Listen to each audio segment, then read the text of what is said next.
Hey folks, Liv here once again. Hope you enjoyed my review of Justice League versus the Fatal Five. Thank you for the for 249 subs now. Appreciate that, guys. Really do. Keep on subscribing. Remember the mask profile picture?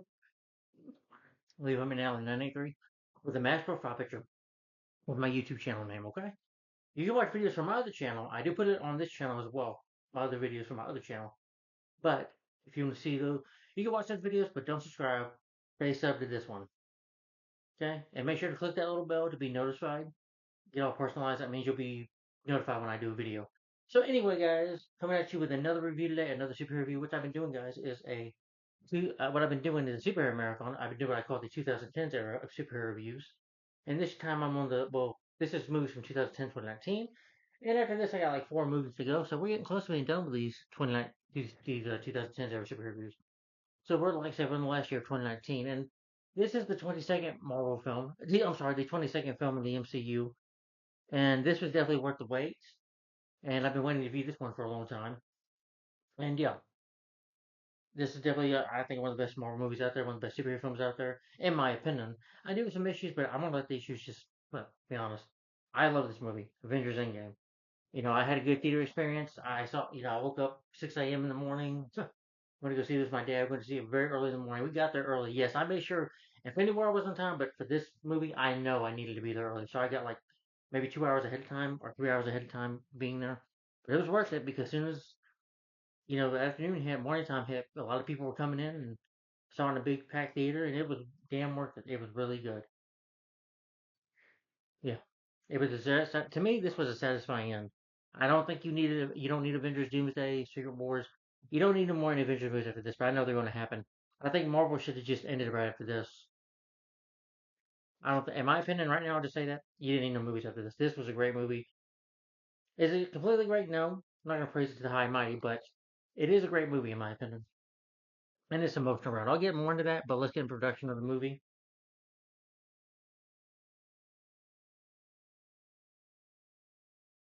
Now, these films were both shot back to back.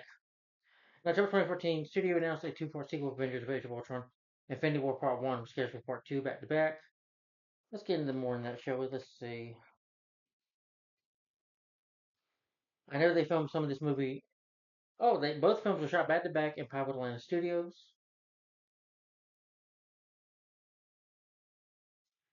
Post-production for Endgame began in earnest at the release of Infinity War. Features planned the second film would have a slightly longer time in post-production. I do remember this film is about 3 hours long, but trust me, it's worth it.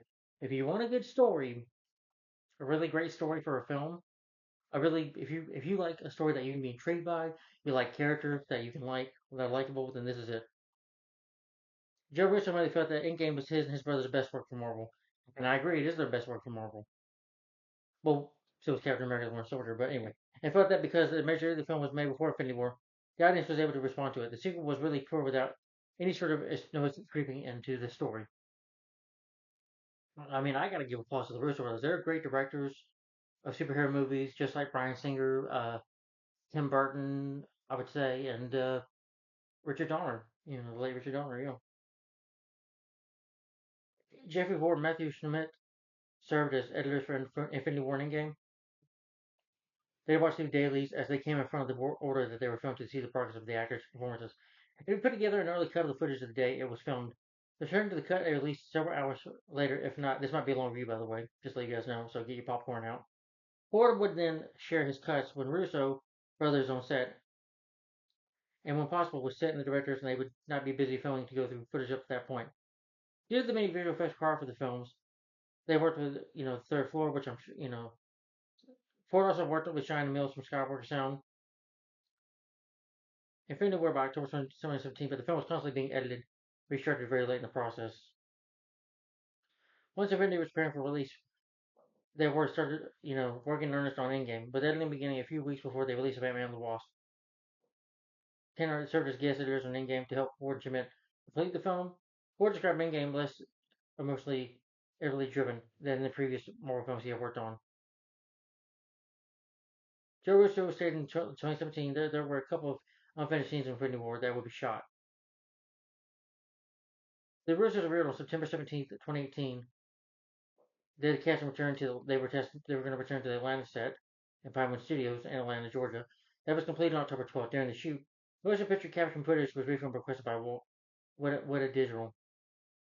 Due to the amount of filming that was brought for these reshoots, the production split into four units, with the Russo brothers taking one each and the other. Two being supervised by visual effects supervisor Dan Lee and Ford, respectively. They indicated that beyond reshooting material, it would be used to finish the film since it had not been fully completed. Martin McFly described the additional photography as most editing, and they were writers of this film and Infinity War. They explained that Endgame, including the final battle sequence, was adjusting to the preservation of the two versions of Nebula in the film since it was easy to tell the two apart, whether it was good Nebula and bad Nebula, but less clear which on screen. 1 year after filming her scenes, Spinner were brought back for reshoot. Some key time plot points had changed, leading to the conclusion of the scene where stage one shows Hulk a visual timeline, explaining the consequences of their mission fails. Thor was not originally planned to join the Guardians at the end of the film, a decision that was made during the editing phase. Some final reshoots for Endgame occurred in January 2019. The climax of Endgame where Tony Stark uses the Infinity Stones. The scenes did not have any dialogue with Thanos or Stark. Yeah. Visual effects were done by ILM.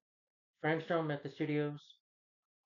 Yeah, for Infinity War, you can see some of the special effects and stuff on the visual effects for the face of Thanos, played by actor Josh Brolin, who brings the character to life. You see him kind of like smiling up here and then giving his old look. It wasn't creating Thanos for the film, producing over 400 visual effect shots for the movie. For the start of the film, Brolin's expressions were captured with Island's meta system, along with his motion capture data from set, were fed to Mosquito, I can't say it right. So animators could apply to the CGI. They were just more towards Brolin's features, but they also helped with matching his performance to the character.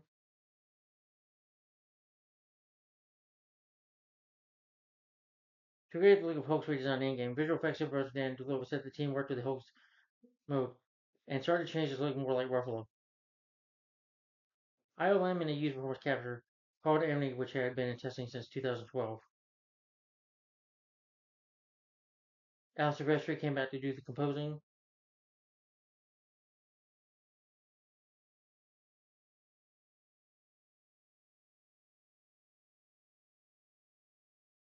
Yeah, and these are Anthony and Joe Russo, the directors of Avengers, Infinity War, and Endgame.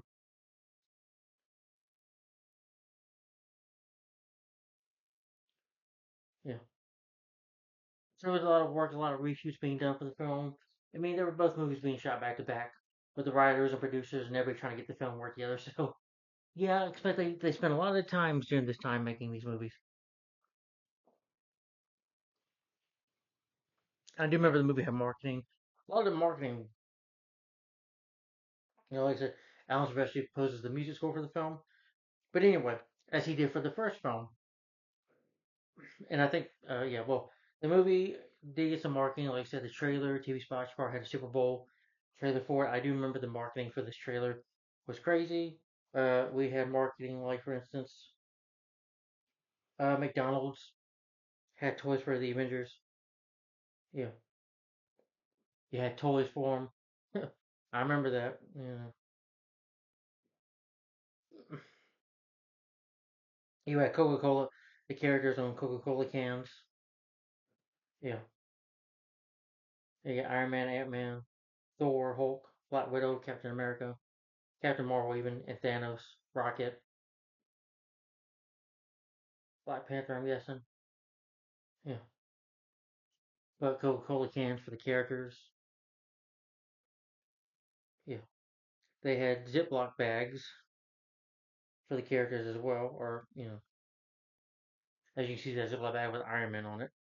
And then one for Thor down here, Gogurt, I guess for Avengers Endgame. Yeah.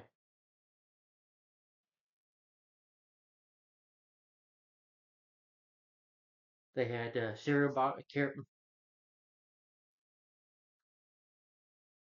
You had the characters on cereal boxes too. General Mills. They had like a commercial for it. Sorry, I showed that footage. Yeah, they were on Cinnamon Toast Cheerios and Cheerio cereals or whatever. Yeah, yeah. But I just remember the marketing being crazy. Like I said, I saw it with a packed audience.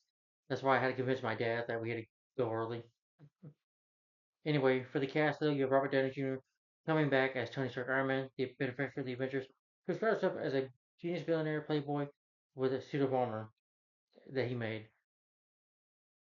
Jr.'s been like movies in the '80s too, like Back to School, but he's been with this franchise since 2008, since the first Iron Man movie. And to be honest, yeah, I'll get to that later, but I don't think he should be Doctor Doom. But that's just me. I think Marvel just brought him back out of desperation. But anyway, Chris Evans comes back as Steve Rogers, Captain America. And I think Chris Evans, this isn't his first Marvel movie, not just playing Captain America, but if y'all remember, back in 2005, he was the Human Torch. Still the best Human Torch ever, in my opinion, in live action. I don't care what nobody says.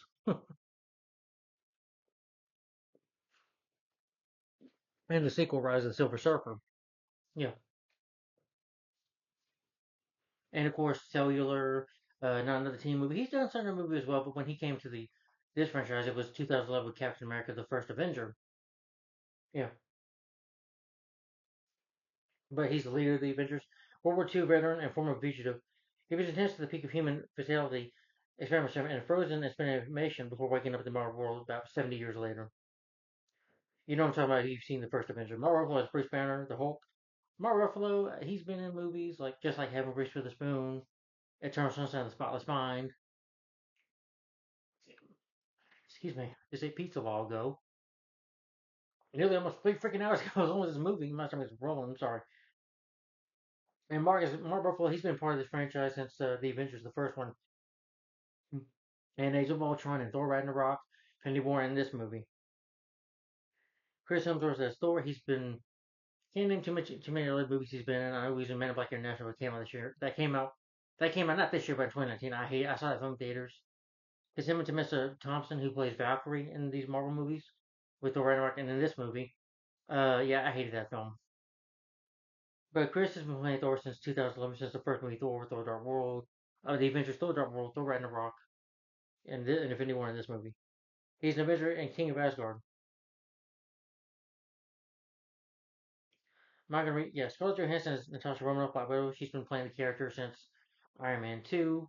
But her first movie, I would say, was one of her first movie was. It wasn't her first movie, but Home Alone 3, SpongeBob SquarePants the movie. Yeah, and Egg-Legged Freaks. Remembering that with David Arquette. But Scarlett Johansson, she's been playing Black Widow since Iron Man 2, uh, The Avengers, Avengers Age of Ultron, Captain America Civil War, Infinity War, and this. She's an Avenger and a highly trained spy and a former agent of S.H.I.E.L.D. We do have Jeremy Renner coming back as Clint Barton. Hawkeye, I think he played serial killer Jeffrey Dahmer in the movie. He was in The Bourne Legacy. 28 weeks later, The Hurt Locker, Mission Impossible Rogue Nation, Rogue Nation.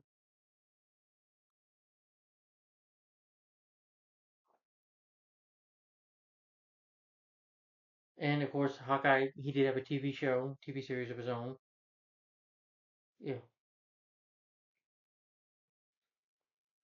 But he was in, of course, Thor. Thor, that was his first time as the character. And after Thor, the Avengers of Ultron, where we know that he already has a family. Yeah, he has a family.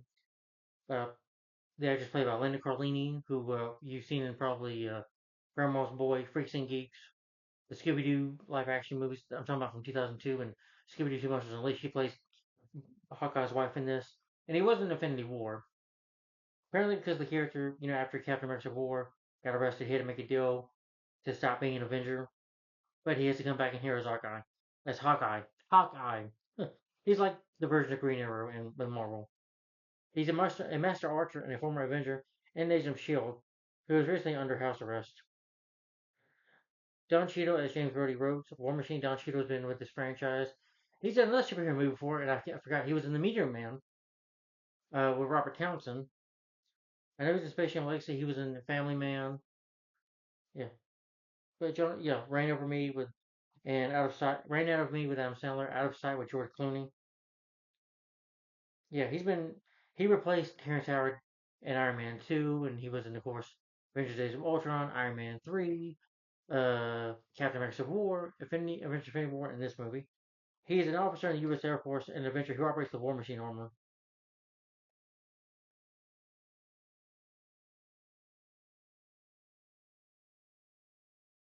Paul Rudd is Scott Lang. Paul Rudd's been doing some like movies since like Halloween 6, Christopher Michael Myers. I think it was his first movie, maybe. Could be wrong on that, but Christopher Michael Myers, um, the 40-year-old version, Clueless with Alicia Silverstone. I can't believe he did that movie. I'm just kidding. That's not a mean way, but I saw him. I said, "Is that Paul Rudd?" Yeah, I forgot that he was in that film. But yeah, he's been doing this franchise since the first Ant-Man 2015. Ant-Man, Captain America Civil War, Ant-Man the Wasp, and now this movie. And of course, he does come back as Ant-Man and Ant-Man and the Wasp: Quantumania in 2023. Brie Larson is Carol Danvers, Captain Marvel, and yeah, Brie Larson. She's been doing movies like since Right on Track, you know, Room, Short Term 12, which I liked.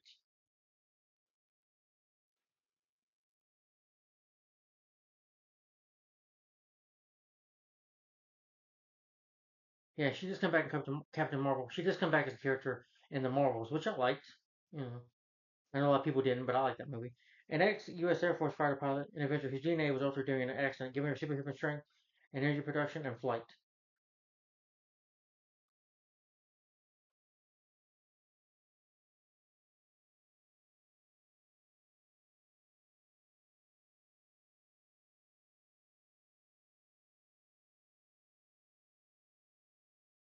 Karen Gillan as Nebula. Oh, it says that Larson filmed her scenes in this movie before beginning work on her solo film Captain Marvel. So, yeah, her hair short. That's why she didn't have much screen time because she was working on her movie Captain Marvel. So, yeah, Karen Gillan as Nebula. I know she was in those Jumanji movies. I haven't bothered to see them, but she's been playing Nebula since the 2014 film Guardians of the Galaxy, the first one, Guardians of the Galaxy Volume 2, uh, Infinity War, this movie, and Guardians of the Galaxy 3, which came out in 2023. Dana Gory as Oki, generally the most equivalent woman. She does come back as the character in Black Panther Wakanda Forever in 2022. Benedict Wong as Wong, a master of the Mystic Arts, companion of Doctor Strange. He's been in the movie since the first Doctor Strange, Infinity War, this movie, and the sequel Doctor Strange, 2016 film Doctor Strange: The Multiverse of Madness. John Favreau is Happy Hogan, the former head of security at Stark Industries. He did play Happy Hogan again in Deadpool and Wolverine. And Favreau directed the first Iron Man, the first two Iron Man movies. He directed films like Elves, Thor: Space Avenger, The Jungle Book, Lion King, and Chef, which I like Chef. Cowboys and Aliens. Love that movie. Gwyneth Paltrow as Pepper Potts, Stark's wife, and the CEO of Stark Industries. Gwyneth Paltrow has been in movies like, well, other movies, the only person I think of is Shallow Hal with Jack Black, but she's been with the franchise since 2008. Her, Robert, Gwyneth, Robert, and Joan Favreau, they've been doing these movies since the first film in 2008. So Josh Brolin come as Theranos, an intergalactic warlord for a Titan who acquires all 6 million stones in Infinity War. Created the snap, killing half the life in the universe. Yeah, Josh Brolin, he's been in movies like The Goonies. You know, I love The Goonies. Scholastic, that's going to turn 40, I think, in June, which is not too far away. Man in Black 3 plays the young Agent K. Jonah Hex, which is awful. Yeah, but he's been good in a lot of movies.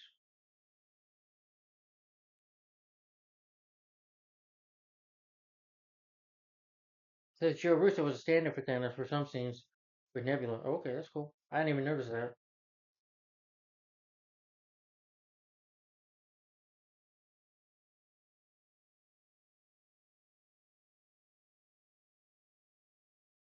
And Benedict Cumberbatch comes back as Dr. Stephen Strange.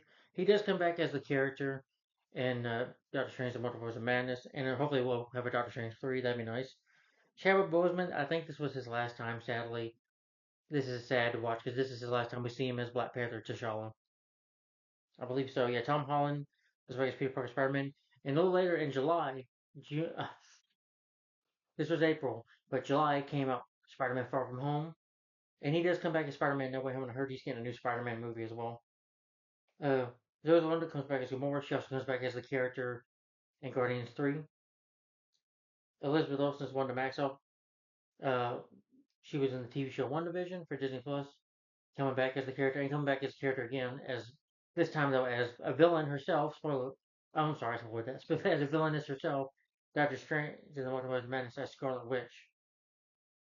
And Anthony Mackie is Sam Wilson Falcon. I know he's the new Captain America, which I could definitely see. Captain America: Brave New World, which came out February this year. From what I heard, it's coming out on DVD pretty soon. Yeah. Sebastian Stan comes back as Bucky Barnes, Winter Soldier. I know that's the Falcon and Winter Soldier show. And he's going to be in the movie Thunderbolts as well. That comes out in May, which is not too a couple weeks away. But he's coming back as Bucky. Tom Hiddleston's Loki, the TV show Loki. Yeah, he's been doing this franchise since the first Thor film, the Avengers. Yeah, uh, Thor, The Dark World, Thor Ragnarok. Dave Bautista as Troy, been doing this franchise since the Guardians of the Galaxy.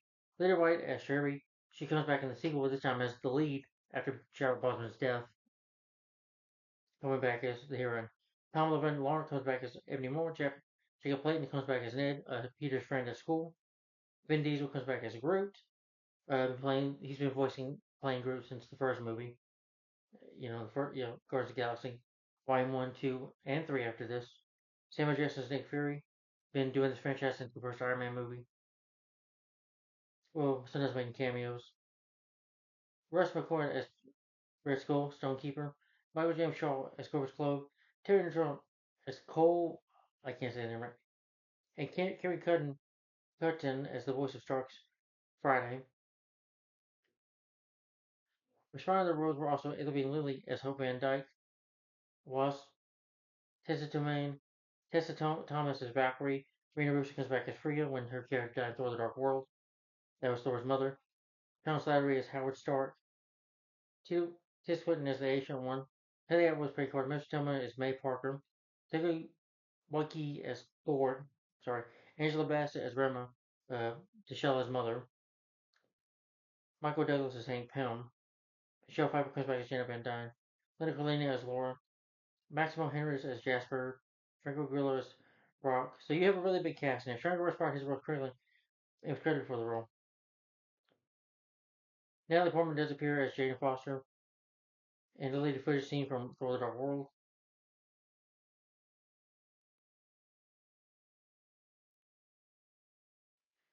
Uh, James DeBarcy inspired as well as Evan Jones from the television series Agent Carter, which I wasn't a fan of. I liked him in that show though.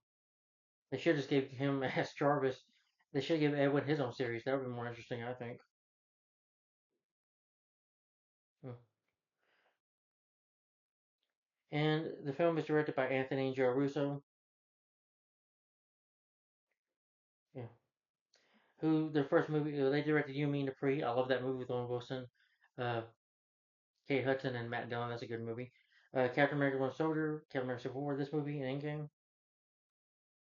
It says they're going to direct Avengers: Doomsday. I'll give it a chance, mainly because I do like them, but I'm not so sure. I felt like Endgame should have been, well, with the title Endgame, I think it should just be the end of it. Don't really think you needed to keep making movies. Screenplay by Christopher Marcus and Steve McFlee. They've been running the Chronicle of Narnia's films. Thor: The Dark World. Captain America: the first, the fish, the first Avenger. Thor: The Dark World. Captain America: The Winter Soldier. Captain America: Civil War. Infinity War. This movie, and they're going to write Avengers: Doomsday as well. Space is based on Avengers created by the late Stanley and Jack Kirby. This movie does pay tribute. This also does, I should mention with the Blu-ray here, it does have a Remembering Stan Lee with the cast does talk about him. Uh, Set in the Stone casting Robert Downey Jr., A Man at a Time creating Captain America, Black Widow, whatever it takes to lead the scenes, Gag Rule, The Russo Brothers, A Journey to Endgame. Um, yeah, sorry, I should have mentioned this earlier. I'll go take a damn slip over. Nice. Not only is it on Blu-ray, Um, this right here is the movie, and you probably can't read this there. Sorry, but that is bonus right there. Yeah, you can probably read that word bonus. It's just special features. It's the making of the movie, behind the scenes and stuff. Yeah, produced by Kevin Feige, who's been producing these movies since the first Iron Man. He's worked associate producer. Fuck, I can't talk. As a producer, associate producer on other Marvel films, including the first X-Men movie from 2000, Spider-Man 2002, Daredevil X2, Hulk, The Punisher with Thomas Jane, Spider-Man 2, Elektra, Fantastic Four, Spider-Man 3, and some of the Marvel animated movies like Next Avengers Heroes Tomorrow, Punisher Warzone, which is not anime, live action with the Ray Stevenson and Thor Tales of Asgard, and The Amazing Spider-Man. Cinematography by Trent Oblach, which the cinematography in this film is really beautiful, by the way. He's done it for District 9, Elusive, The Winter Soldier, Civil War, and Infinity War. It's edited by Jeffrey Ford, well, who's known for editing the best edited film music over comedy for The Family Stone, and won the award for best film for editing for 1 Hour Photo, starring the late Robin Williams. Yeah, Matthew Schmidt.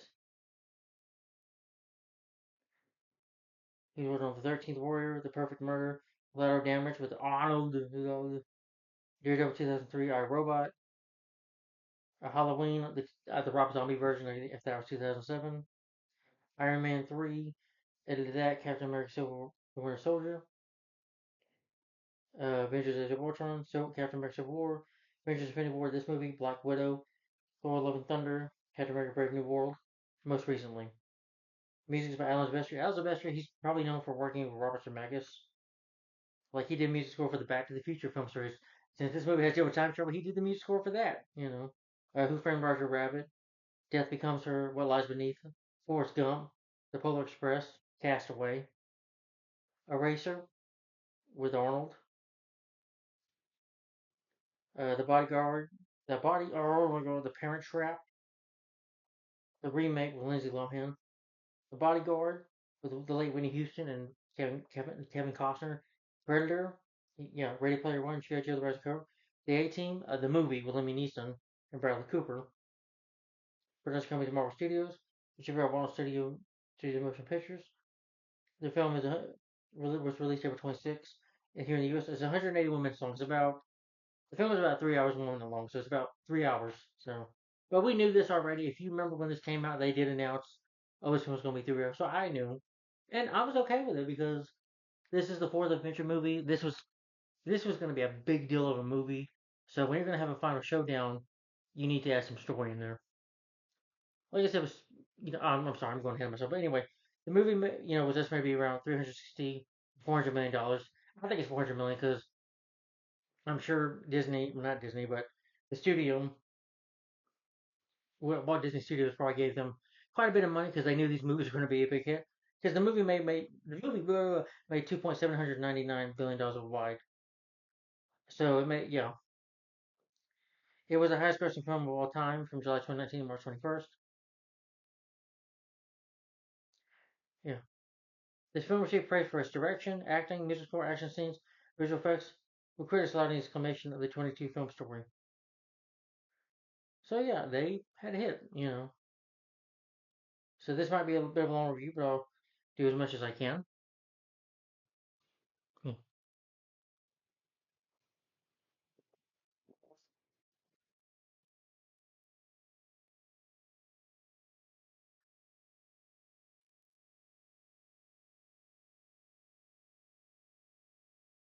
But with the story, there will be spoilers in this review. Yes, major spoilers in this review. So if you've never seen Avengers Endgame, even though this movie, it's been like 5 years. Well, I think it'll be like turning six. Let's see, 2019.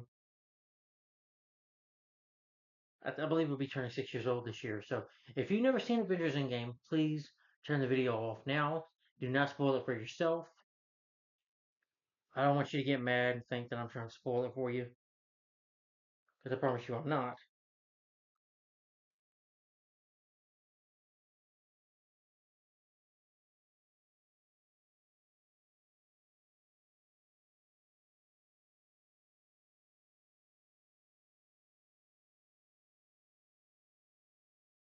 Yeah.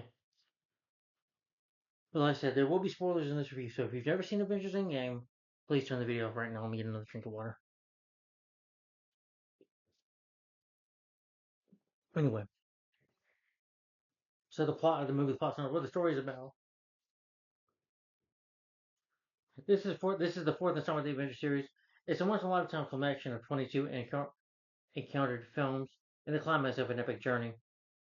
Basically, it's set after Infinity War, when Thanos snapped his fingers when he was in his you know his farm, I guess you say, his retirement. After doing this, he puts it right away, and something happens. And in the course of 5 years, it goes by 5 years. The Avengers, that is, of course, assisted of Thor, Iron Man, Captain America. While most of them are gone, they do get Brie Larson, and we get Ant Man to help out as well. Yeah, they just kind of gave up because their final fight with Thanos, Thanos got rid of the stones, so they couldn't do nothing after that. So what happens is the surviving members of the Avengers, that is also Hulk, Bruce, Thor, Captain America, and Iron Man, and Black Widow. They the Avengers and their allies, they attempt to reverse Thanos' actions in Infinity War, which erased all life in the universe. So what they're going to do is do time travel. They're going to go back and get all the five stones. That is space. The six stones: space, time, reality, mind, power, reality. I said I think. Yeah. So they're going to go back in time to certain points of the events where all these Infinity Stones were. That is, they got to get all these stones. That is space stone, mind stone, reality stone, power stone, time stone, and the soul stone. So they have to go back and get it all, and have a final battle up on a showdown with Thanos. Take him down and defeat him. Save all those billions of life. Bring them back. Get them back, and of course put everything back in order where Thanos did, and try to stop him and defeat him in a final epic battle and take him down for good. Yeah. So, and that's the plot for you in a nutshell, if you will. Yeah. With an ending battle going on, and the risk in this movie, the stakes are very high in this movie. So, and it is emotional. Right? There will be scenes that make you, of course, laugh. It's Marvel. It doesn't have the humor, but there's also stuff that's going to make you cry. Like I said, there's going to be spoilers in this review. So,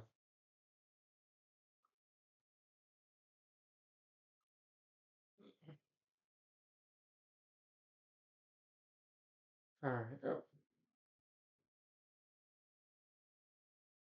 All right. So, guys, like I said, there's going to be spoilers in this review. Sorry that I keep drinking water. I'm just so damn thirsty. As you can tell, I know how to get up. Got my Avengers shirt on. Thought that'd be appropriate to wear for this review. Anyway, going back down. Alright, but again, if you've never seen Avengers Endgame, please turn this review off right now. I do not want you spoiling it for yourself. Please don't do that. I'm just giving you a heads up.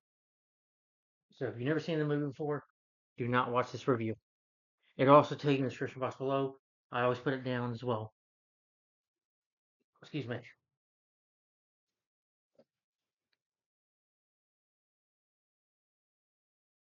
Okay, make sure the volume's on.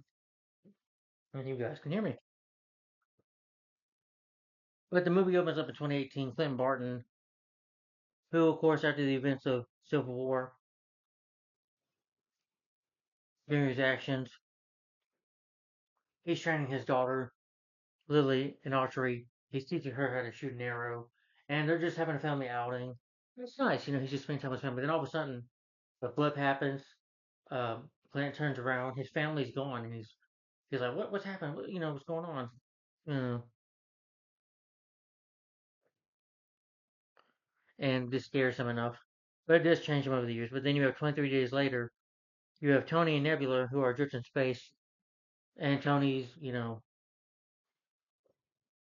see the picture of him. You've seen the trailer. You've seen the trailers, of course. No spoiler there, but he's talking, saying this happening. That, I guess, giving a message for Pepper, saying something that he loves her, and that he's sorry that he failed. And it feels like they lost. Thanos completely won. They were divided. Thanos beat him like in a snap. He said that what he said to do, and he did it. And they're like playing paper cards, and sometimes she'll take care of him or whatever. But the fusion supplies are they're trying to get back to Earth.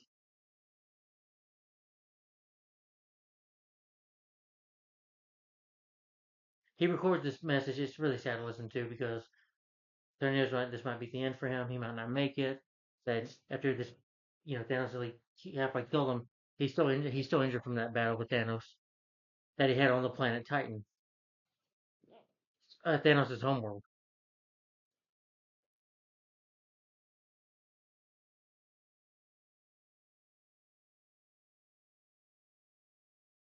But apparently, the Avengers afterwards, Captain Marvel, they were able to contact her thanks to Nick Fury. If you saw the Infinity War, called her. They're trying to figure it out, and then we saw the Captain Marvel. I mean, come at the end of at the end of the post credit scene, and I guess they sent her, and of course they see Tony thinks that he's about to die. He's laying down. You know, see his light, and it's Brie Larson as Captain Marvel, and she takes them back to Earth safely,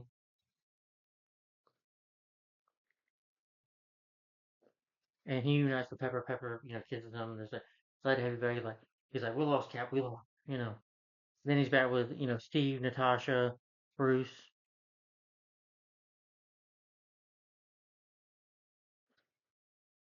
Rocket joins Nebula. I like the scene where they're just sitting down, you know, at the ship. They're just holding hands because the Guardians, all of them, the rest of them died during the blip. So they're just mourning their friends. But Steve and Natasha, it's not Bruce, but it's just James. They're talking about, well, we can maybe go get it back. We can, Steve is like, Steve shaved his beard, thank God. Cap does not look good with a beard. I'm sorry to say it, but shaves his beard. They tell him, what, did he give you a location? And Tony's like, well, what location? What location? And again, he's nearly been beaten to death by Thanos. His heart is nearly failing. He's having anxiety attacks, and he's like, I need you to calm down, Tony. I need you to tell me where he went. And he's like, did you not say where he went? No, he just vanished. Thanos using the one of the stones, I guess the space stone to or reality stone, whatever fucking stone can transport his ass out of there. And it's been 3 weeks since Thanos did this with the snap of his fingers. He accuses them, you brought the Avengers, we had you, but we were broken apart. We got our asses kicked, you know. And Tony's about to, I'm okay. And then Tony passes out. Captain Marvel's like, I'm gonna go find Thanos and kill him and get those stones back. And Black Widow says, wait, honey, you need to wait. We're gonna do this as a team. I know you can, Danvers, I know you can defeat him. Steve said, Roger said, but he's like, we need to work together right now.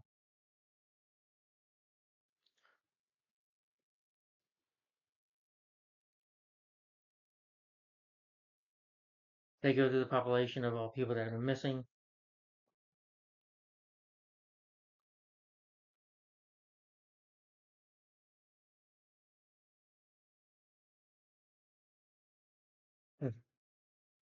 And Nebula mentions she knows Nebula's there too. She mentions, I know where he went.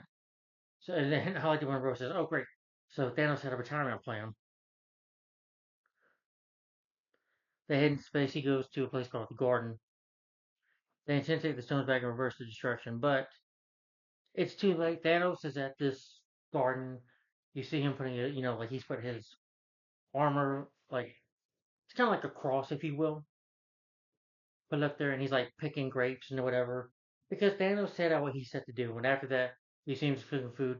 And apparently, after snapping, his face is scarred, and the Avengers do attack him. He's just surprised Captain Marvel attacks him. She gets a tackle on him. You know, you know, Bruce in the Iron Man suit, whole bunch of suit grabs him, and Thor grabs him as well. They said, "Where is the stones?" Answer the question. He's like, "I destroyed the stones. I used them to destroy them." And Thanos has no reason to fight with them. Thanos just is like, "Hey, I did my purpose." He tells him. But in Thanos' point of view, he thinks that it's a positive thing. Like I've been saying, he thinks it's a positive thing. He thinks that the universe is in trouble, and you know, he thinks genocide was the only way to help the. He thinks it's helping the universe by killing billions of people that will make the universe. In his mind, thinks it better. He's like, well, you could be grateful for it, and they like punch him like, shut up. He's like, daughter Nebula. I'm so sorry. Maybe I was too tough on you. I forgot to mention before they took off. Thor walks up to Captain Marvel to Brie Larson and says, "I like this one." That was funny.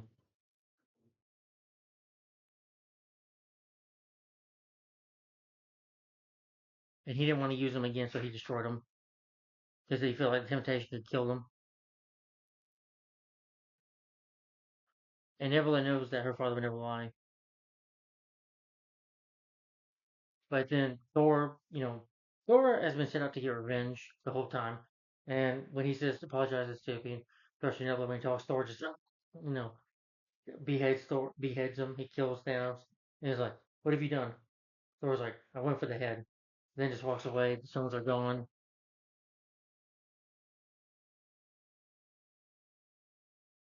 And yeah, they killed him, but they still lost. You know, it's over. Then after Thor kills them, they know they've been defeated. And then I guess you could say they have to go back home after being defeated. And after that, the film takes place 5 years later. Uh, They have to cope with the losses. The world is like a messed up place. I mean, there's no business around. I mean, the world really looks like a ghost town. Steve runs a support group, and he's trying to say like, move on. He says, well, you know what? I was in 1945 a soldier. I was Captain America. I saved billions of lives by getting into that by trapping myself in ice for 70 years. Woke up, lost the love of my life. Didn't even get to for the woman I fell in love with. I found the love of my life, and I couldn't be with her. And she just says, well, you gotta move on. You gotta push forward. You gotta move on. Yeah. Miss Starker and Tony and Pepper are now married. They have a daughter, Morgan, cute little girl. You know, Bruce turns himself fully into, which I thought was silly. Thor is now depressed and fat. Yes. After killing Thanos, you think it would bring him peace, he'd be happy, but no, it just tortures him more. He just goes into depression. Doesn't beat Thor God of Thunder, but just becomes Thor the fat God of Thunder, if you will. That's what I'll call him. And Captain Marvel, she still has some missions. They still try to help some people if they can in the universe, including with Rocket. Rocket teases Captain Marvel about a hairdo, which I thought was funny. Rhodes, and you know,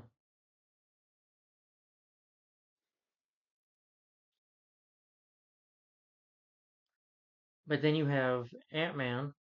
If y'all remember, in Ant Man the Wasp, you know, they were going to do a test in the quantum realm. Hope was supposed to bring him back, but due to the snap, they vanished. So it's the car's like in this garage or in this storage place, and you know, Ant Man jumps out. He's got a suit on, takes his mask off. Like, where am I? And he's trapped in here. He's trying to reach to the security guard. Guy helps him. He gets a wagon and grabs all the stuff he needs out of the van. From the guy. The security guard wants him out, and he's like looking around the neighborhood. He sees like looks like a ghost town. Him. He sees this kid right about. He's like, "Hey kid, what the hell happened?" The kid doesn't answer him because he thinks he's messing with him, but he's looks depressed look on his face, and it's like you get this place that the funerals of names that are flipped, and he sees his name. He's trying to find Cassie, and he knocks on the door.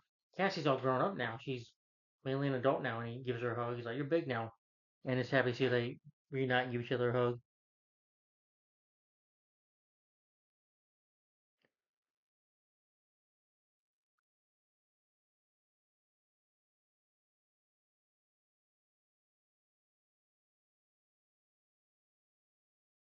There's this cartel massacre by Bart, and apparently Glenn's been so upset about losing his family, he's been going and basically killing bad guys, which heroes don't do, but he's going to been doing that. Barton just loses it,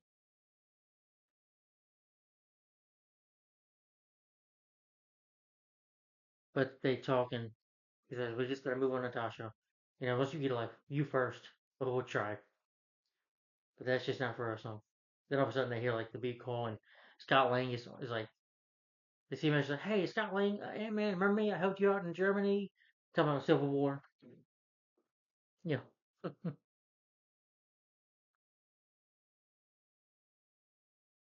He tells them that 5 years is.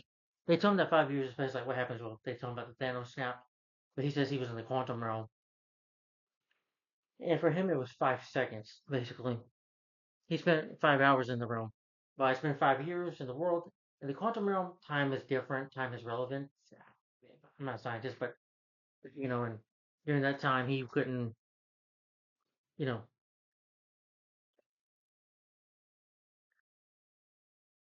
you know,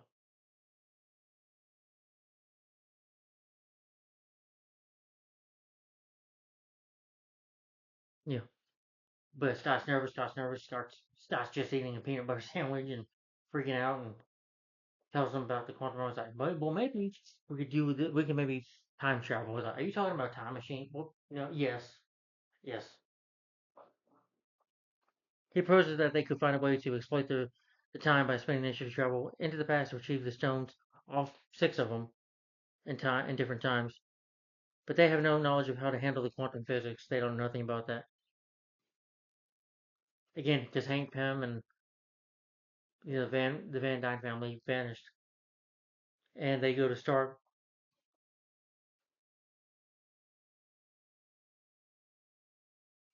And you see Tony. He's at home. He's got a family now. Like I said, him and Pepper are married. You can say that he's basically just retired from being Iron Man after this, and just spends his days with his daughter, spending time with his kid. It seems like Tony's at peace. But Natasha, Scott, and Steve show up to his house. I'm happy to return, but we need your help.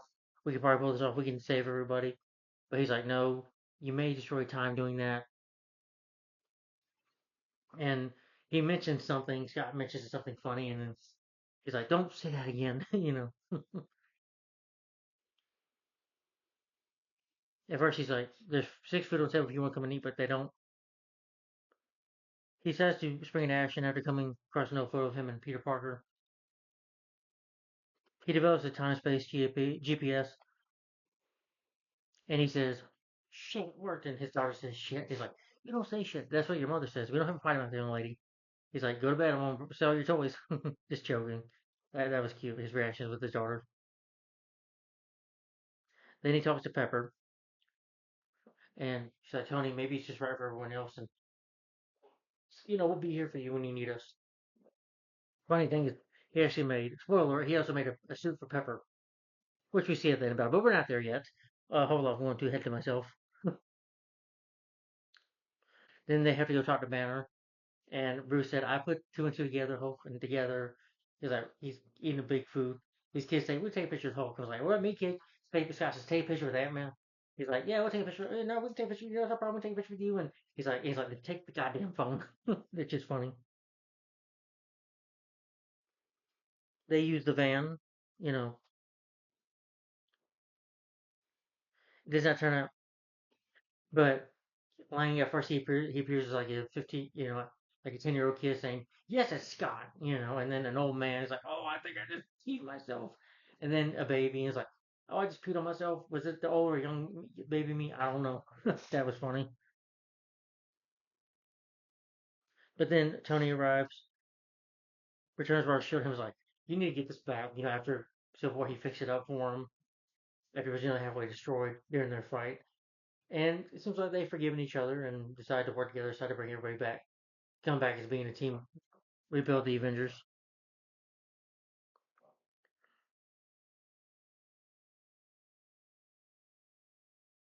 But he does make clear he's not going to sacrifice his own daughter, and Steve agrees with that.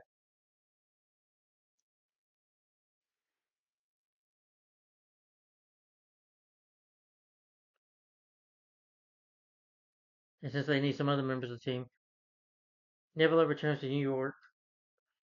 Banner and Rocket they travel to New Zealand to recruit Thor, who's become an overweight drunkard, traumatized with his failure self Thanos.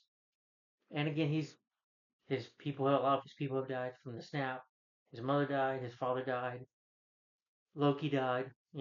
So yeah, Thor's been through a lot of hard stuff and trying to get revenge out of it did not help him. And he's just depressed. He's playing video games all day and hanging out with friends, drinking beer. Very much overweight. Won't talk to anybody. Won't see anybody. He sees Valkyrie. Valkyrie's like, going there. He teases Rock like, "Hey, Rock, how you doing, little buddy?" He's like, "You guys want to hang out?" I was like, "Don't you mention that name again? Don't mention his name."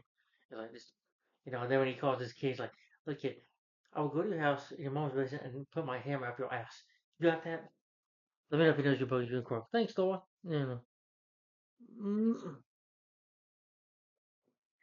And then Natasha goes to Tokyo. They discover the Yakuza. He ain't holding a grudge against criminals who survived the snap. And he kills them. I mean, Bart doesn't use the. Well, I'm sure he still zero, but he's got a sword. He's chopping people up. He fights the bad guy, which is a good fight. And he gives him a couple stabs and kills him. You see the he's just look on his face. He's in the poster area where Hawkeye, his hair looks totally different. He's angry. He's out to just kill all bad guys that survive the snap back. He thinks that don't deserve it. He's angry. He's like, I know you're angry, but this ain't gonna help bring your family back. But we have a way to bring them back if you listen to me. And he trusts his Nat, so he goes with her. Then Rocket start building a time machine. He calls Rocket, I don't know, Rocket. He's like, Rocket. It's like, I said, move out of the way, Lebowski. Saying that he looks like Jeff Bridges. That was a Jeff Bridges movie too, I think, was in that movie, The Lebowski. And funny enough, Jeff Bridges was the first villain in the MCU franchise. Iron Man, the first film.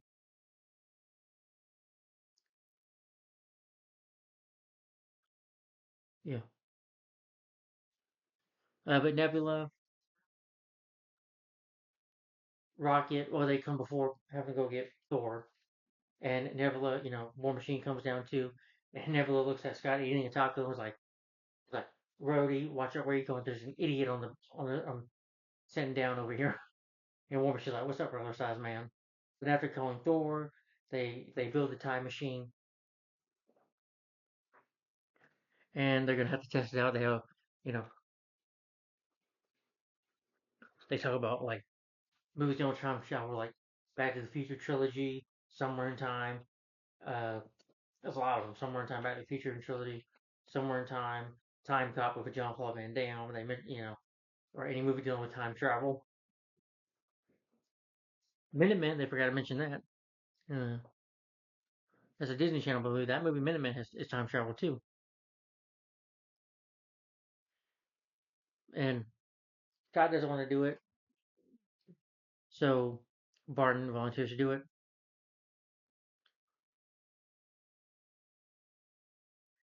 And he goes back to his home the time that his family died. So they're like, it's kind of like they got like these spacesuits almost. Because as they're going into this, like, they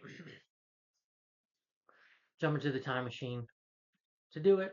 And when he does it, he sees his family. Well, you know, wears a baseball. And he sees his family tries to go. He's like, he calls, tries to go. He's like, really? And then he disappears back in time. And he goes back to the year. I think in this timeline it's 2022. And they plan out the Avengers had to plan out time heist. They have to write down and figure out, okay, we have to find out where the space mine and time and stones are found. Reality stone, power stone. So all the six stones they have to find out where each of them are. They have to write it down. Thor even talks about, Jane, my girlfriend, the reality stone, which we put something in her, it went in her, and I had to save her. I can't do his voice, but that's funny. And they explain where the time zone, they had to write it all down. It's in places like in 2012 in New York when the Avengers first came to be, or in 2013 Asgard when Thor, Thor the Dark World, when Jane had the reality stone in her, and on Morgan Vera in 2014, before the Guardians of the Galaxy became Guardians of the Galaxy when they first met. They split into three teams, and Captain gives them a speech. We all know the cost, we all know what we have to do. He gives a great speech, and, you know, Rocket's like, he's great at that, and Ant-Man's like, yeah, he is. He's like, you know, just come back in time and Rocket messes with Clint and Humor still works like, ready everybody? I'll put their mask on, they'll split into three different parts. Rogers, Stark, and Banner and Lang arrive in the turn of 2012 the midst of the Battle of New York with Battle of Loki. Yeah. They see Thor, the Hulk crushing stuff. Banner's like, "Huh." And he goes to meet the Ancient One. She's like, you're not taking the stone. Again, what was it they're looking for with this one? In this time, it's the mind, space and mind time stone. But they get he's able to, but she does his body, the playing field of his body, or he infused this from the Hulk's body, and we see Mark Ruffalo for what he looks like as Bruce. in his regular form, and he's not in his human form, and he's not the Hulk. And she tells him that all the Infinity Stones control reality. Take one out, it can destroy one of our realities. It's like, I promise you won't have. Well, I can't do that. I promise. Look, what we're gonna do is take the stone. We're gonna put it back in time. But Asian one still is like, I can't trust that. I can't make that a promise. I can't do that. That an Asian of the arts, mystic of the art, or an Asian one basically. But when she does that willingly, that Doctor Strange gave it to him though. But it might have been for a really good reason, and she realized she could trust Bruce. Like, okay, Bruce, I'll trust you. She gives him, so he gets the time stone. I believe it's the time stone. Yeah.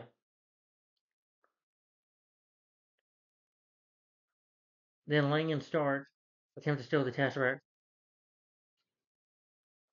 They see that where the Avengers, when they were gonna arrest Loki, when Loki says, "Sorry, you will take that drink now," and then Loki pretends to be Thor. I mean, be Captain America, and Hulk can't get into, like, they all get into the elevator. Hulk's like, "You can't go in the elevator!" And Hulk hates stairs. Too many stairs. And Scott Lang, he has to flick Scott, Ant Man, onto the 2012 Tony and 2022 Tony or 2019 Tony, whatever or 2019, yeah, jumps out the window with his Iron Man suit, flying, and then pretending to be a security guard.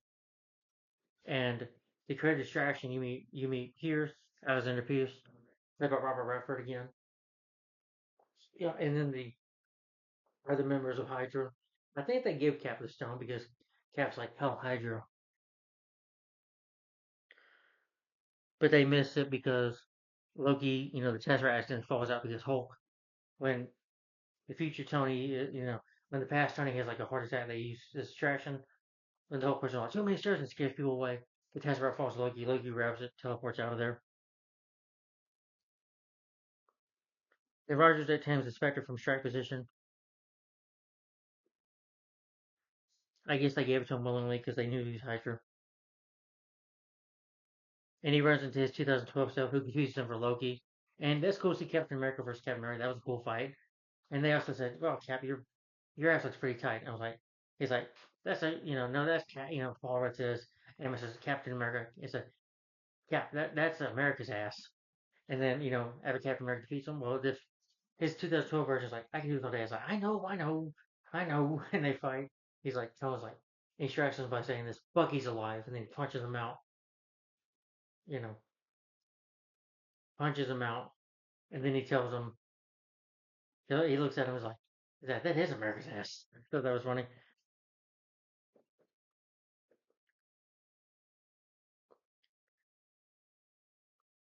Render Rogers rendezvous with Stark and Lane, but they told him that they lost it.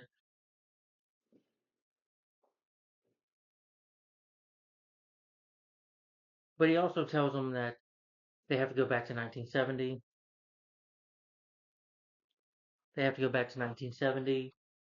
And you see, Stan Lee, probably in his last cameo, to be honest. Yeah.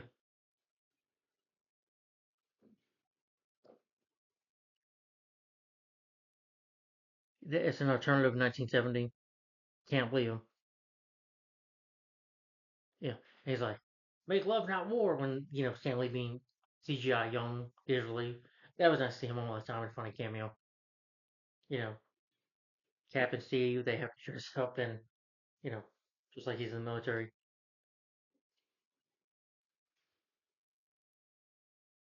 It's one more shot. Ant Man tells Captain America, he have to do it. And says, it's like, you know, you know, Iron Man said, Tony says, thanks for the pep talk, piss man, you know, or whatever he called him. And Lane goes back to the present day.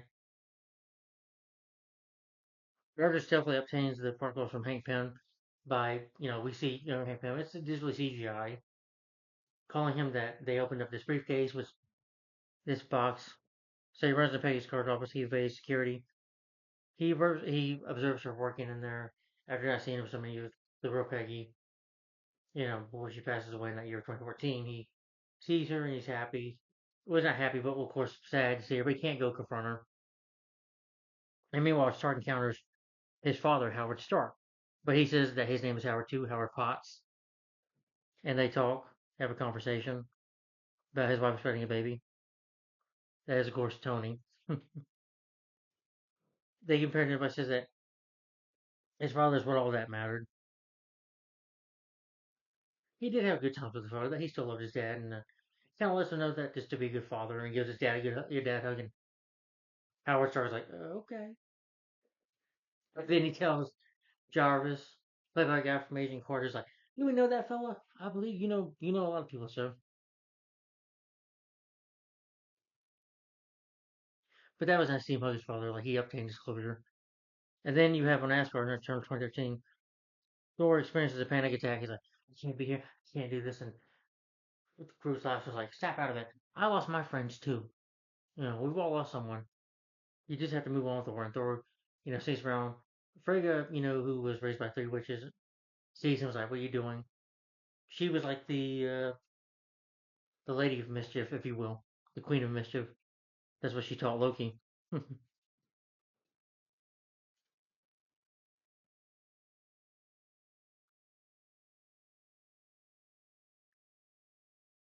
They get the James Foster. He has to sneak in there and he has to poke her, and I'm sure he does. But we don't see it. Don't worry, it's not that way.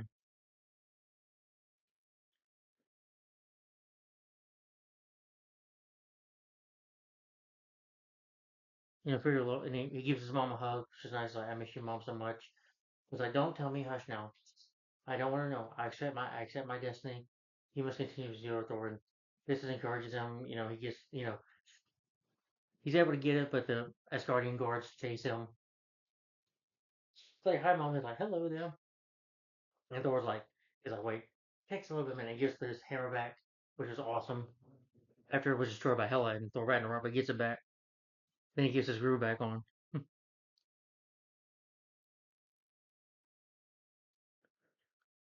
Yeah. But she lectures him the importance of advising him to follow his own path rather than try to live up to what he was supposed to be. It seems like Frigga just she knew she was gonna die. She accepted her fate. Yeah.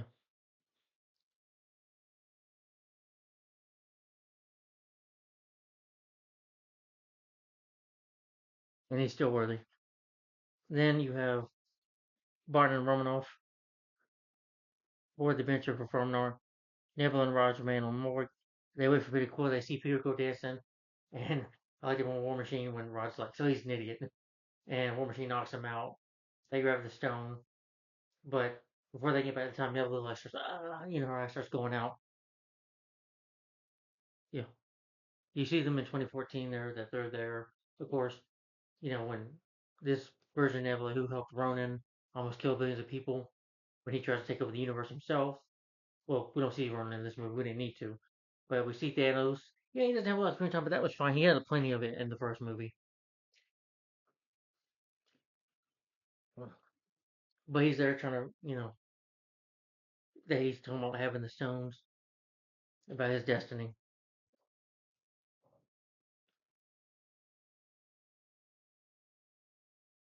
When her past self gets these memories, she starts to, you know, try to.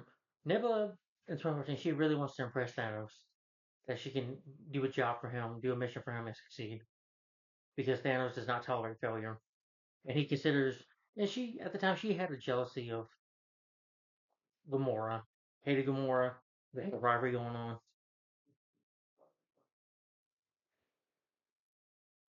Yeah, yeah, yeah. The Thanos of this time uses Link to see the future and saying something I'm going to do.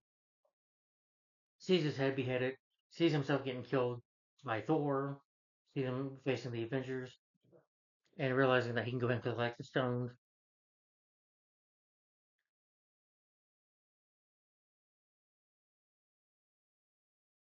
that he knows he won, but they're going to try to reverse his victory. So Thanos doesn't want that to happen, so Nebula tries to warn everybody, like, he knows, but they like beam her ship up, the Thanos ship, and that Nebula, the past Nebula beats the future Nebula up, you know, but you're not completely useless.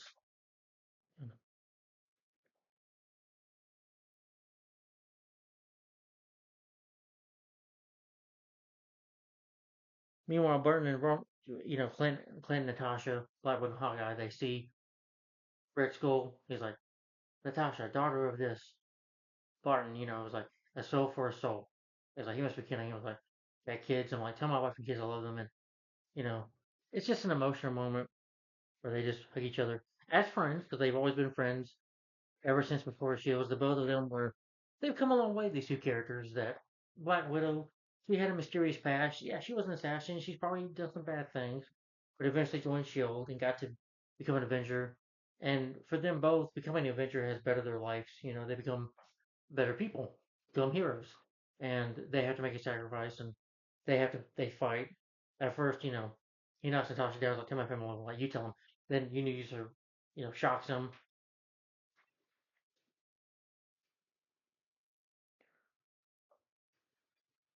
but she shocks him to death. Not shocks him, but shoots an arrow at her, and they chase each other. He's like, no, Ned's like, he's like, can't believe you did this. And he's like, she tied a rope on him. He's like, oh, I'm just doing this for the world. I'm sorry, but I have to do this, and I'm willing to sacrifice myself for life. And she jumps to her death, and you see, Jeremy Renner, you see Clint crying, you know, and he does get the Soul Stone. Remember, a soul for a soul, and she dies, and it's heartbreaking.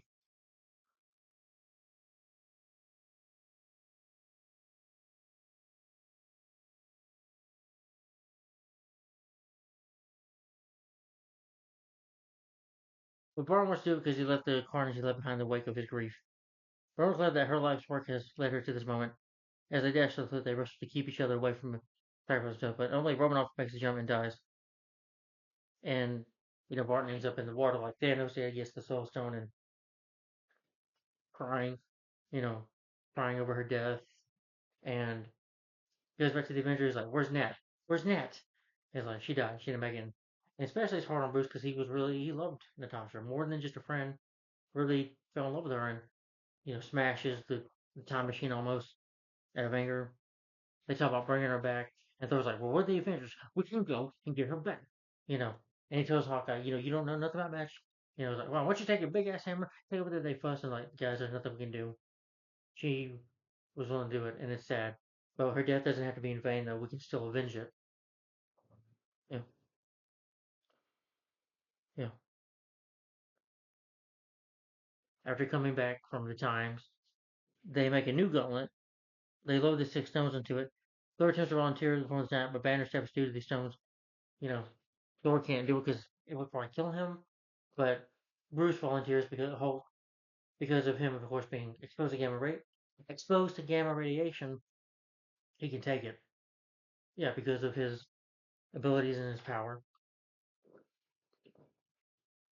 Iron Man, Ant Man, and Hawkeye gets ready, and Cap has his shield and suit on, and just in case of some kind of threat comes along, they'll be prepared for it. Now I'm drinking another water. It works, but it injures up to him where it injures his face nearly. He's like, "Oh, I'm okay, I'm okay." It injures his face. He doesn't die. He just gets hurt real bad from it.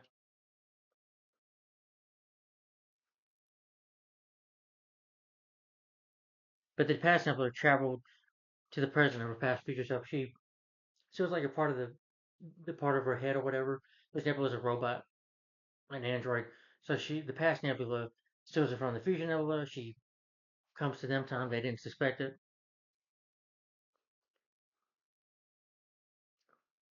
She opens up the time portal, allows allows Thanos to bring his ship to 2014 to their timeline. They're like, "Yeah, we bring her back." So Barton has his wife calling him. He's gonna pick up the phone. Scott takes his mask off. Is like, "Shit, we did it." And Ezra looking happy, and Hulk, Bruce is down, but he looks up and sees his Thanos ship, and bang, starts shooting at them. Up is on fire on the compound, with leveling the facility pile of rubble. He sends her to retrieve the stones. Uh, Rhodes has to get out of the suit. Rhodes is halfway injured. Getting in his War Machine suit, Groot is really hurt. Ant-Man has to shrink to go find them. Scott shrinks. He does get them out of there. But before he does that, though, Hawkeye has to get himself out of there. He sees these monsters. Thanos is part of the military chasing him down. Gets away from them. Gamora then, asked the future. Nebula said, "Yeah, I tried to kill you in the future a couple times, but eventually we become friends. We become sisters. Like, I'll help you."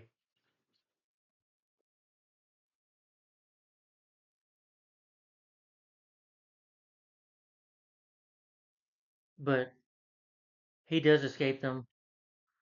He runs into past Nebula, who tries to shoot at him. Not shoot at him. He's like, "Give me the, And the future Nebula's like, "No, this isn't you." He's like, "This is always gonna be me." And tries to take a shot at Gamora, tries to kill Gamora, which maybe she should have done. I do possibly think that Gamora should have died because I hated Gamora in the third movie. No, to be honest, yeah, what they do in the third film, yeah,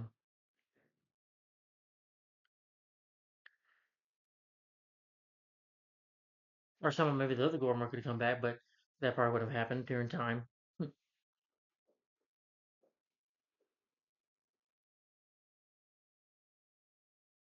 But she kills her past self. But then Stark, Rogers, and Thor confront Thanos on the ground, who intends to build the Utah universe using the stones. And Thor, puts on a new face, his gear back on, which is cool. Cap had this suit on. He says, "I want to build the world better. I'm going to do it better this time." You know, as one who can't appreciate what I'm doing, it's from his point of view, it's a positive thing he's doing. That he can reshape the universe, do it better this time. And since they're not going to let him do that, Iron Man, Thor, and Hulk, Iron Man, Thor, and Cap, they fight him. But he's still a bit of a warrior because he wears this armor. You know, almost kills Thor by chopping at him. Not chopping at him, but with his new hammer, Stormbreaker, almost stabs it with him like Thanos, like he stabbed Thanos, and Thanos tries to do the same thing to him. And guess what? Captain America grabs it, the it lifts up the Thor's hammer, and guess who gets it? Captain America. And I remember the audience just cheering. That is still an epic scene to watch. And he throws him, and Cap does start kicking his ass, but Thanos does fight back. Thanos is not a wimp of a villain, y'all. He does fight back, and he almost nearly kills knocks Rogers out. Rogers nearly got beaten. Rogers could do this all day, could take a beating, but when he took one from Thanos, Thanos was close to killing him, and I think his arm nearly halfway broke, or his arm got injured. He has to put his shield back on. He has to tap back on his arm. He's like, yeah.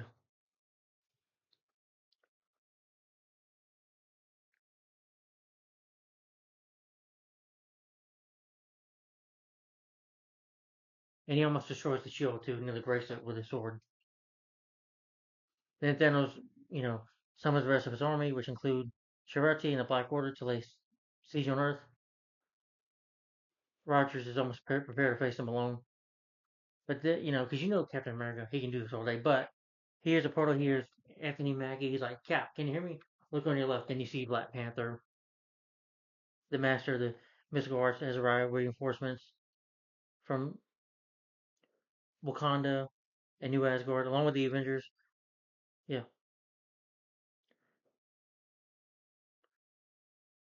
And, of course, Spider Man, the rest of the Guardians, Drax, Wasp comes back as well.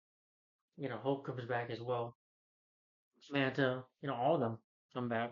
Spidey, gives, yeah, well, cool. It's a battle for the fate of the universe, and I just love this moment where you have this song, dun, dun, dun, dun, dun, the battle. They all team up, and then Captain America's like, "Avengers, assemble!" And then Thanos telling his army with his sword to charge. They'll run at each other to fight,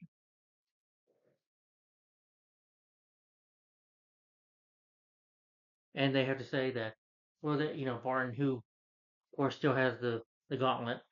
Barton Banner tells them that they have to get it back to their time. Ant-Man and Wasp, volunteer to do it.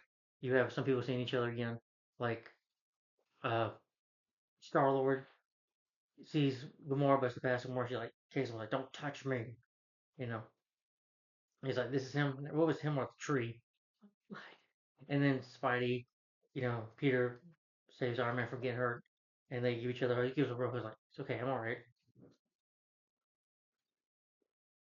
Thanos almost because of the flood, but Doctor Strange uses his abilities, uses his magic, and him and Iron Man talk. He said, "Out of the 100 predictions, is this one you've seen?"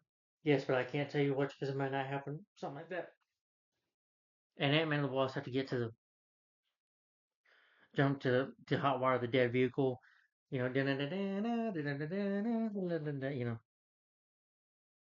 As forces are closing on Barton, but he passes the gauntlet.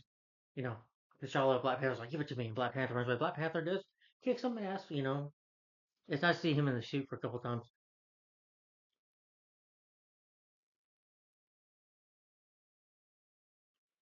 You know, his plot is black.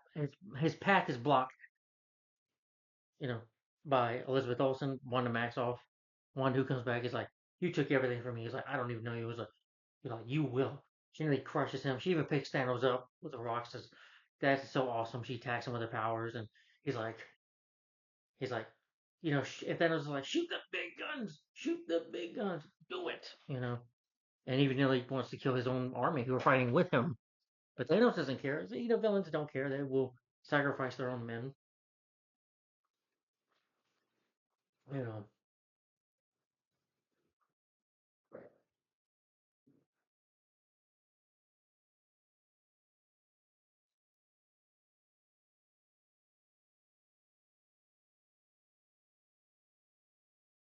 he gets entrapped, but Black Panther gets by, even my mom, even not Maul. I can't say his name right. Who died in the Infinity War, but not in this time. Seeing themselves as a predicament, Spider-Man swoops in and snatches the gauntlet. Black Panther gives it to him, and he's flying, web slinging away from it. Runs back, he's like, "Hi, I'm Spider-Man now." Maximoff attacks, leaves Thanos at his mercy.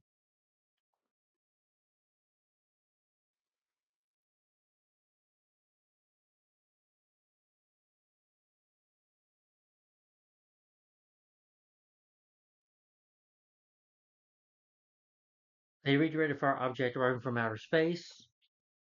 Uh, and the one who destroys it is Captain Marvel shows up, and she says, I thought it was pretty sexy when she says, Peter's down and out because he said like go kill him when he has to fight some of them off. Gets away but tired out. Captain Marvel says, "Hey Peter Parker, got something for me?" Yes, here he goes. Like, we'll take care of it. But I want to max off all the ladies of Marvel come together. She won't be alone. That was a cool moment. Yeah, and they all dash together. Thanos uses his sword to destroy the vehicle and the portal because they're about to throw it in there. They throw it in there and get away from Thanos.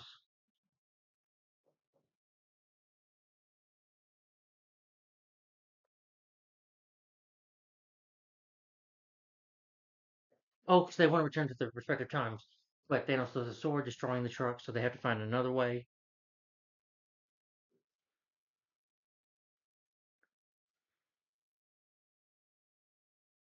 But then Stark, Rogers, Thor, and Danvers made their last stand to keep it out of his hands. Uh, Stark nearly gets knocked out. Thor, gets kicked away again, and after that, uh, he nearly knocks Captain America out, but Captain Marvel comes. Carol comes. He tries to hit Carol, tries to headbutt her, it doesn't work, and she nearly takes him down. But he has to grab one. I think it's the Reality Stone and hits her with it. You know,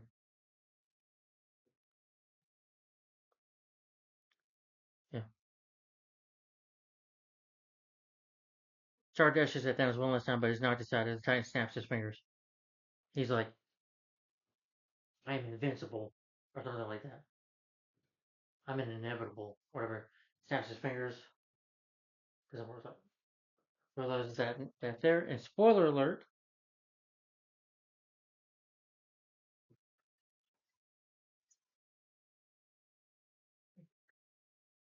it's all right, dude. Go back to the living room, puppy. Sorry, just checking on my dog. He's okay. Anyway, this one you have him says like, and where Tony gets it, makes him sacrifices himself and says, "And I am Iron Man." Snaps his fingers.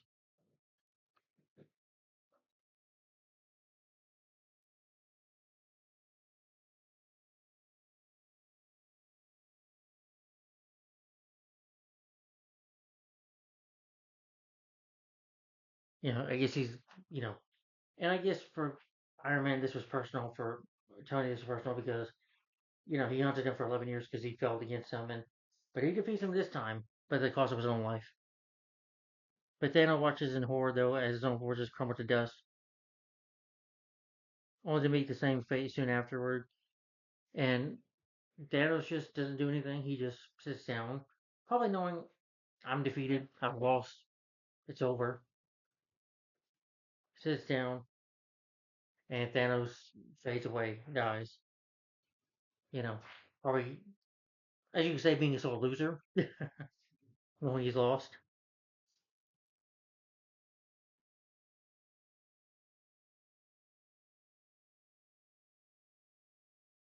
Plus, shows her husband that they're going to be all right.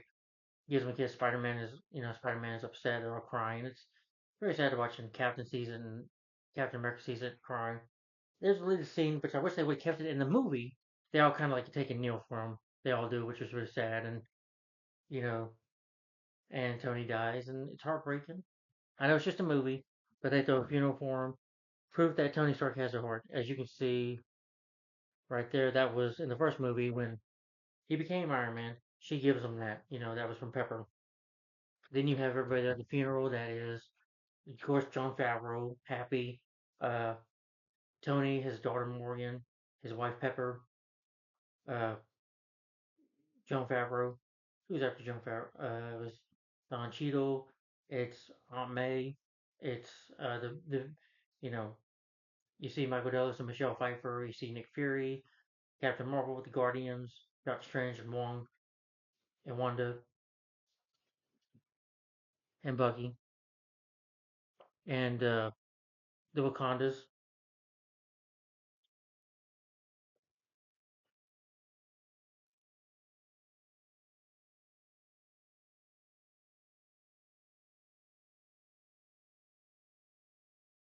But then after Stark's funeral, Wanda and Barton just talk about Nat. It's like she would have, willing to make that sacrifice. But as our new Asgard Thor names Valkyrie, their new ruler, he joins Guardians of the Galaxy. And they argue over later, but then just joke around with each other, following his mother's advice. Meanwhile, Roger prepares to go back in time to return the stones, which works. Bidding goodbye to Barnes, he brings them back from front. Barnes lets Samus into the presence of an elderly man nearby, and it's Steve, who's aged up. And he says, "Well, how's the world going to be without Captain America?" Then he gives him the shield.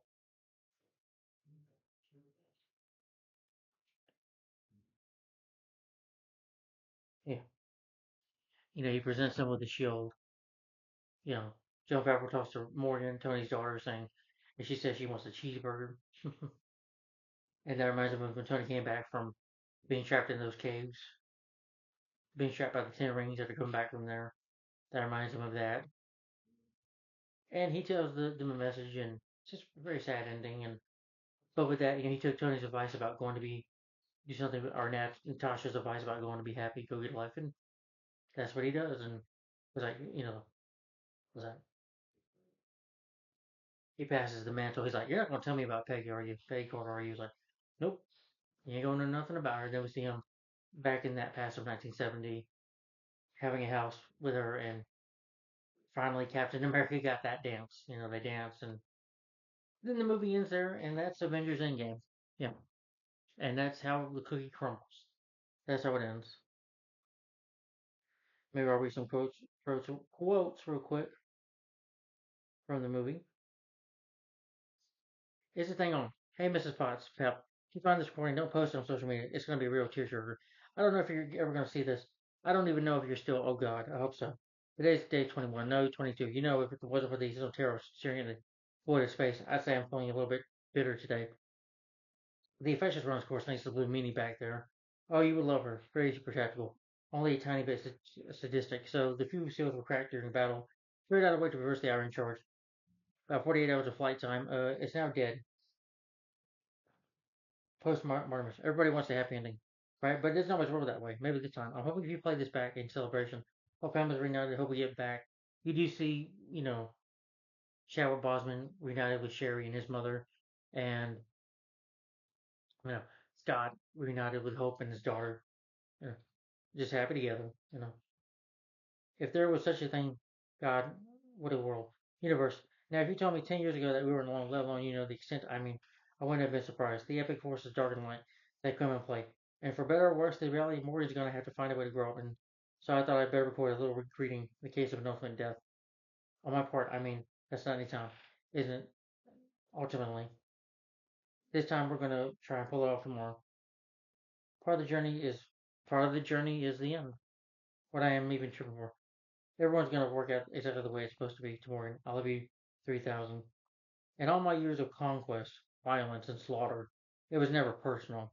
But I'll tell you now, what I'm about to do to your stubborn, lonely little planet, I'm gonna enjoy it very, very much. 5 years ago, we lost. All of us. We lost friends, we lost family, we lost a part of ourselves. Today, we have a chance to take it all back. You know your teams, you know your missions. Get the stones, get them back, one round trip each. No mistakes, no do-overs. Most of us are going somewhere we don't know. That doesn't mean we should know what to expect. Be careful. Look out for each other. This is the fight of our lives. And we're going to win. Whatever it takes. Good luck. Where are they? Answer the question. Though the universe required correction, after that the stones serve no purpose beyond temptation. You murdered trillions. Bruce hits him, shows him to the ground. You should be grateful. Where are the stones? Gone. Reduced to atoms. You used them 2 days ago. I never used the stones to destroy the stones. It nearly killed me, but the work is done. And I am invincible. We have to tear this place apart. He has been lying. My father's many things, and liars not one of them. Thank you, daughter. Perhaps I treated you too harshly. What is it you do? I went for the head. Okay, here we go. Time travel test number one. Got fired up the fan thing. Breakers are set. Emergency trimmers are standby. Because of the blow, I don't want to lose it. Lose Tiny in the 1950s. Excuse me? He's kidding. You can't say things like that. It was a bad joke. Were you kidding, right? I have no idea. We're talking about time travel. It's either a joke or none of it. We're good. Get your own home, Scott. I'm going to send you back a week. Let's stay alone for 10 hours, for an hour, and bring you back in 10 seconds. Makes sense. Totally not confusing. Good luck, Scott. You got this. You're right. I do, Captain America. I count 1, 3, 2, 1. Hi, guys. This doesn't feel right. You know, what is this? What's going on? Who's that? Hold on. Is that Scott? Yes, it's Scott. Oh, my back. What is this? Can I get a little space? Yeah, but can you bring him back? I'm working on it. It's a baby. It's Scott. I hate a baby. He'll grow. When I say kill the power, kill the power. Oh my god. Clint, now you're gonna feel a little discomfortable from the crosswalk. Don't worry about it. Wait a second. Let me ask you something. If we can do this, we can go back in time. Why don't we just find baby Thanos, and Miss Jester strangle him? Because first of all, that's horrible. It's Thanos. And secondly, time doesn't work that way. Change the past doesn't change the future. Look, we can go back, get the stones, you know, That's not how it works. Well, that's how what I heard. What about where? I told you what. Ken was from Star Trek, Terminator, Time Cop, Time After Time, Quantum Leap, Wrinkle in Time, Summer in Time, Hot Tub Time Machine. No one said basically any movie that deals with time travel. You forgot to mention Minutemen though. But anyway, Die Hard. No, that's not one. It is no. Anyway, yes, I think I'm in 1 hour 20. Okay. Oh, and Spider-Man. Peter also, you know, season that again. Yeah. So it does become a happy ending at the end. So anyway, that was Avengers Endgame. Oh, sorry.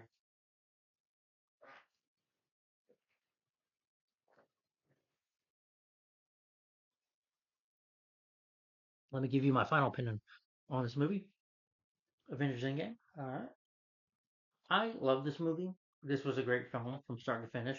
It really is an emotional ride, but it has a good story. It being the title Endgame, this does feel like the last Marvel movie. It should have been the last Avengers movie. Well, I do like some movies afterwards. Like I do like Doctor Strange, but in my opinion, the movies that came afterwards from Marvel, it's like they just kind of ran out of ideas afterwards. Like I know Marvel was going to continue to make movies because this movie made $2 billion at the box office. So, You know they're gonna keep trying to make movies regardless.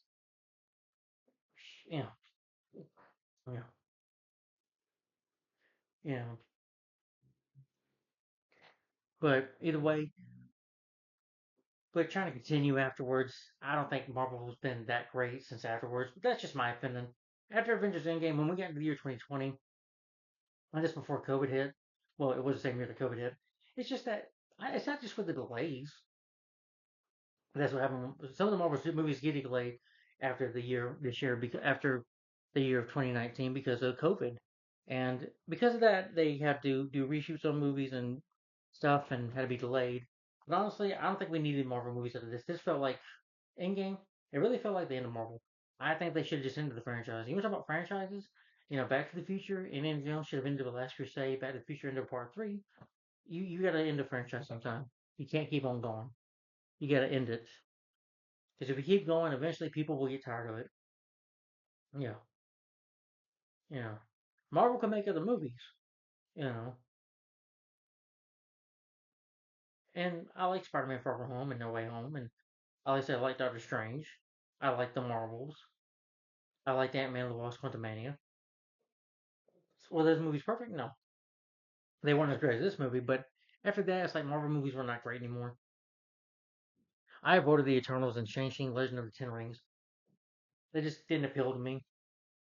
But I'm still going to do reviews on them, of course, because they are Marvel MCU films, and I intend to review every movie part of this franchise, even after Endgame. But I think Anthony and Joe Russo, they're great directors.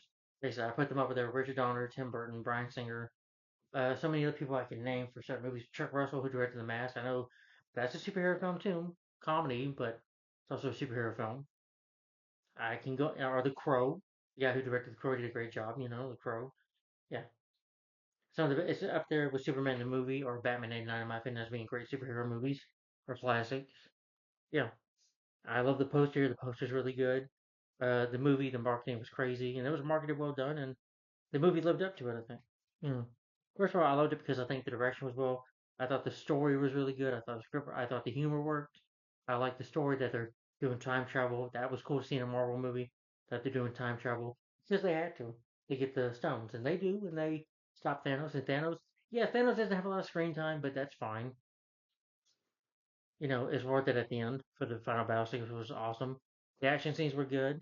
The cast is great. I think Robert Downey Jr. It was sad to see him die as Iron Man, but he died with the legacy of being a hero because part of that journey had to come to an end eventually. Gave his life to save billions of people. You know, Robert Downey Jr., Chris Evans. They are great as like Chris Evans, Mark Ruffalo, Chris Hemsworth. All the cast, the entire cast here is great. I'm not complaining. Yeah, you may not have a script, but this is a large ensemble cast of characters in one movie, which is fine. But all the cast members do great in this film. I thought the CGI was good, especially for Thanos. And you know, Thanos is a crazy villain, thinking what he's doing is the right thing. He thinks it's positive. Thinks he's saving the universe, basically playing a prophet or god, basically. But the cinematography is nice. The editing, the music by Alan Silvestri is good, especially the music toward the final battle sequence was awesome. No cap says Avengers Assemble. That is, it's one of the most epic battles I've seen in the movie. It's a really good battle. Yeah, CGI, but it's a good CGI, I think. And the film is 3 hours long, but I didn't feel like, yeah, well, it does take a little time with the pacing, but it's just taking time to tell the story of what the characters are going through. Yeah, they're talking at first, then we jump into the action with them getting into it. But again, that's for superhero movies. Like Superman the movie, it takes a while to see Superman. Superhero movies, sometimes there are stories that come ahead of them. It's not about the heroes just in action, which you want to see them in action, wearing the costumes and stuff, but it's mainly about the story. Yeah,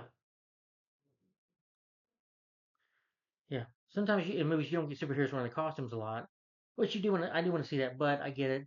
The point is telling a good story. You know, yeah. And I think superhero movies after this, some are great. Don't get me wrong, in 2020s, but you don't need to be 3 hours long after this. This was okay to be 3 hours because this was the fourth Avengers movie. It was a fourth movie. It was a good time to yeah. And the stakes were high. They lost, and it was a good time to be 3 hours. The running time did not bother me. I was not bored one single moment. I stayed up for the entire movie. I enjoyed it. The movie, I was invested in the story because I like the characters, I like the cast. Yeah, that's why this works because Marvel works because they do a good job casting their characters. You know, not afterwards, but this they did. That's why Marvel works because, excuse me, they know how to cast their characters very well in their movies. I mean, I know they made movies afterwards, but at this point, what I'm talking about, they made 22 movies, and this was starting with Iron Man 2008. So there's a reason they made it to this. It's a once in a lifetime cinematic event. Yes, you know, it was an epic movie battle at the end. It's emotional. You'll laugh. You'll enjoy it. You'll be entertained. Like when they're putting the stones together in this new gauntlet that they're making. That's Iron Man, Hulk, and Rocket is like, oh, he scares them. That was funny. But there's also moments that will make you cry almost and bring sadness to it. And it's like, I'm just satisfied with the ending. I'm not afraid of what's going to happen to these characters afterwards. I know they're going to be heroes. I don't really care what they do afterwards. At some point I do, but of course, I'm not seeing them again. Yeah, but again, I don't want to see Robert as Doctor Doom. I'm sorry. Robert's a great actor, don't get me wrong, but to me, for the MCU, to me, he is Iron Man, and that's it. He's not Doctor Doom. I prefer Julian McMahon. Yeah, he was better. He's my favorite version of Doctor Doom in live action. Yeah, and yeah, I don't like that there's a female version of Silver Surfer in that movie. People say it's in the comics. I don't care. I don't read the comics of Fantastic Four, and I don't care if there's a female version. I'll just watch Fantastic Four Rise of Silver Surfer or the 2005 movie or the 2015 film. I don't care about him being Doctor Doom. I don't care about the Avengers sequels. I'm sorry, I have no interest in Avengers Doomsday or Secret Wars. To me, this should have been the last Avengers movie. You don't need another Avengers movie, you know. And Robert probably only came back because they gave him a shit ton of money to come back. Think about it, yeah, maybe offered him $1 billion. But anyway, the movie was great from start to finish. It is a 3 hour runtime compared to sit down for a while watching it. But if you want a really good story that you can be invested in and characters you like or care about, this is one big emotional, action-packed ride of a movie, and it's very enjoyable from start to finish. And you'll laugh, you'll get some entertainment, but you'll also nearly cry, after watching it. If you've seen these movies since the first Iron Man movie, you'll know what I'm talking about. That's what Marvel was made at this for with all their movies. I mean, 22 movies at this time, that's quite an accomplishment, and the movie made $2 billion. Yeah, it's probably the first superhero movie that was maybe the biggest, made the biggest money at the box office. But anyway, guys, that's Avengers Endgame. I love this movie. Great film. I don't know what I can say about it, but I'm gonna give it a thumbs up. And my rating for Avengers Endgame is 5 out of 5 stars. Problems? Yeah, I don't like the whole, him talking and stuff. That was pretty stupid, but it doesn't bother me too much. It bothers me a little bit, but if it was Annalise Hulk, I think it'd be much worse. I'll take the Endgame Hulk over Annalise Hulk any day. It's stupid, but hey, I can laugh at it. Uh, Thanos doesn't have enough screen time, but again, I'm not complaining about that because again, there was really no reason to him to have screen time. And he was killed off, but we see the past version of him in 2014 coming back. So he's still the villain. And that was fine. But it's a journey of a movie to watch to the end. And yeah, like I said, it's an epic, emotional, action packed adventure right to the end. And yeah, it does have an ending and a journey's ending. And great movie from start to finish. And so like I said, I'm gonna give a thumbs up for Avengers Game, and my rating for the film is 5 out of 5 stars. A great movie in my opinion. I like it more than Infinity War. I like Infinity War, but if you hated that ending, this movie it's like a part two version where things get better here. So yeah, great movie. Yeah, I don't think you need any more Avengers movies though, but they're gonna do it anyway. So guys, I got a few more. Let's see, about 2019 films to go. The next one's probably gonna be another rant. Oh boy, and that is the 2019 film, probably the whatever freaking installment. I'll read it. I'll write it down in the post, but that is the 2019 X-Men film starring Patrick, not Patrick Stewart, Michael Fassbender, and James McCoy. The younger version of the X-Men, the prequel is the third prequel. That is X-Men Dark Phoenix. Oh boy, I look forward to getting to this movie. And Jennifer Lawrence and Sophie Turner come back. Yay, I look forward to watching this movie. So stay tuned, guys, for my review of X-Men Dark Phoenix. Maybe be tomorrow because it's 8:32. I might not have time to be. Unless I do have time. What time? Movie doesn't feel. don't think the movie's that long, but anyway, I want to go ahead and upload this video. So X-Men Dark Phoenix. So stay tuned for this review next. Rant. So for X-Men Dark Phoenix. X-Men Dark Phoenix will be the next review. And stay tuned for Avengers Endgame's guy. Stay tuned for Avengers Endgame. No, next guys. Thanks for watching. Like, comment, and subscribe. And I'll see you later. Thanks for watching. Bye bye. Avengers. Assemble. No. Red X-Men Dark Phoenix. And stay tuned for my review for X-Men Dark Phoenix. Coming up next. Let me know, guys, what you think of Avengers Endgame down below. Once again, my rating for the film is 5 out of 5 stars and thumbs up. Tell me what you think about this movie in the comments down below. What is your favorite Avengers movies, guys? What are some of your favorite films in the MCU movie? Or what are some of your favorite Marvel movies? Tell me in the comments down below. What do you think of Avengers Endgame in your opinion? Again, if you haven't seen the movie, do not watch this review. I warned you ahead of time in the beginning of the video. So, thanks for watching, guys. Like, comment, subscribe, and I'll see you later. Thanks for watching. Bye-bye.